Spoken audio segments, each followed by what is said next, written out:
कभी सोचा है, एक ऐसा मंदिर जिसे बनाया ना गया हो, बल्कि एक पूरे पहाड़ को काट कर आजाद किया गया हो, जिसे ईंट पत्थर से जोड़ा नहीं, बल्कि एक ही चट्टान को ऊपर से नीचे की तरफ तराशा गया हो।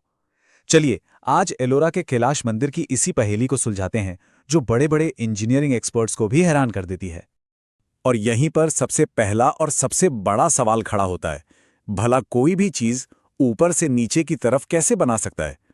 सदियों से हम सब यही देखते आए हैं कि इमारतें जमीन से आसमान की तरफ बनती हैं, नींव से शुरू होकर। पर यहां तो पूरा खेल ही उल्टा है। तो चलिए, इस पहाड़ जैसे बड़े रहस्य की परतें खोलना शुरू करते हैं। ये है 8वीं सदी में बना एलोरा का मशहूर कैलाश मंदिर। इसे बनाने के लिए जानते हैं कितना पत्थर हटाया गया? पूरे 4 लाख टन। 4 लाख टन ठोस चट्टान। अब ये कितना होता है, इसका अंदाजा लगाना भी मुश्किल है। मतलब हजारों बड़े बड़े हाथियों का वजन एक तरफ और इस निकाली गई चट्टान का वजन एक तरफ। इसका स्केल ही दिमाग को सुन्न कर देता है। और जरा सोचिए, ये सब किया कैसे गया? आज के जमाने में तो हमारे पास बुलडोजर हैं, लेजर कटर्स हैं, बड़ी बड़ी क्रेन है। लेकिन तब उन कारीगरों के पास क्या था? सिर्फ हथौड़ी, छेनी और टोकरियां। बस इन्हीं मामूली औजारों से ये करिश्मा कर दिखाया गया। और यही बात है जो इसे दुनिया में सबसे अनोखा बनाती है। कैलाश मंदिर दुनिया का सबसे बड़ा मोनोलिथिक स्ट्रक्चर है।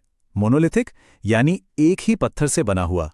मतलब इसे जोड़ा नहीं गया, बल्कि एक ही विशाल चट्टान को तराश कर उसके अंदर से निकाला गया है।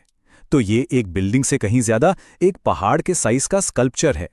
जब कोई चीज इतनी अविश्वसनीय हो और उसका कोई सीधा साधा जवाब ना मिले, तो जाहिर है तरह तरह की थ्योरीज तो बनेंगी ही, है ना? और कुछ थ्योरीज तो इतनी जबरदस्त हैं कि वो अपने आप में एक कहानी बन जाती हैं। ये वो सवाल हैं जो सदियों से पूछे जा रहे हैं कि भाई, सिर्फ छेनी हथौड़ी से यह कैसे मुमकिन हो गया? फिर इसके बनने का कोई भी रिकॉर्ड या ब्लूप्रिंट क्यों नहीं मिलता? और हाँ, वो सबसे बड़ा सवाल, वो 4 लाख टन मलबा आखिर गया कहां?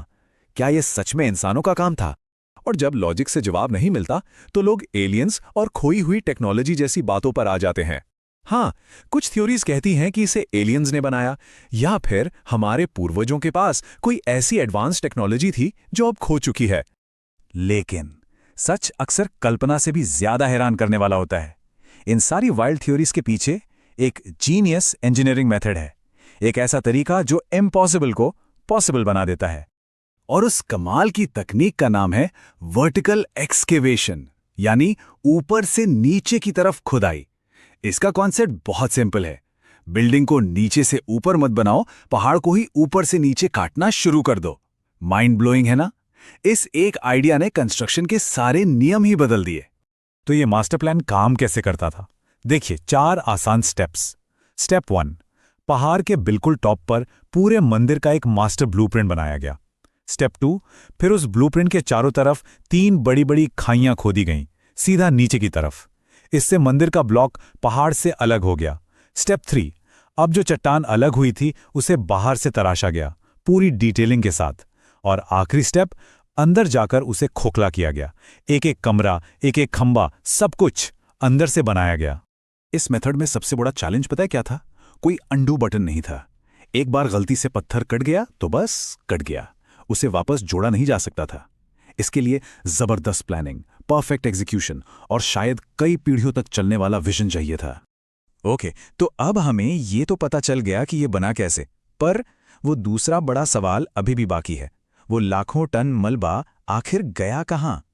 हाँ, मतलब 4 लाख टन चट्टान हवा में तो गायब नहीं हो सकती ना, तो फिर हुआ क्या उसके साथ?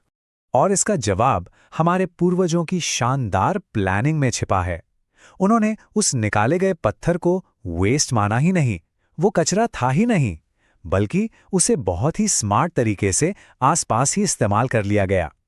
कुछ पत्थर से वहीं पास में दूसरी छोटी इमारतें बनाईं, कुछ से बाउंड्री वॉल्स खड़ी की गईं, और जो बच गया उसे क्रश करके रास्ते और फर्श बना दिए। Zero wastage. तो एलियंस की कहानियों और खोई हुई टेक्नोलॉजी की थ्योरी से हटकर कैलाश मंदिर हमें एक ज्यादा गहरी और बेहतर सच्चाई बताता है। असली चमत्कार कोई जादू टोना या अजीब शक्ति नहीं है। असली चमत्कार है इंसान की सोच, उसका हुनर, उसकी हिम्मत, जिसने एक ऐसी चीज को सच कर दिखाया जो देखने में बिल्कुल नामुमकिन लगती है। तो कैलाश मंदिर सिर्फ पत्थर और कला का एक नमूना नहीं है, ये इस बात का सबूत है कि जब इंसानी विजन, प्लानिंग और मेहनत एक साथ मिल जाएं तो कुछ भी मुमकिन है, यहां तक कि पहाड़ को काटकर इतिहास बनाना भी। और ये हम सब के लिए एक बड़ा सवाल छोड़ जाता है। अगर वो लोग उस जमाने में बिना किसी मॉडर्न टेक्नोलॉजी के इतना बड़ा काम कर सकते थे, तो आज हम अपनी इम्पॉसिबल लगने वाली मुश्किलों को एक नए नजरिए से क्यों नहीं देख सकते?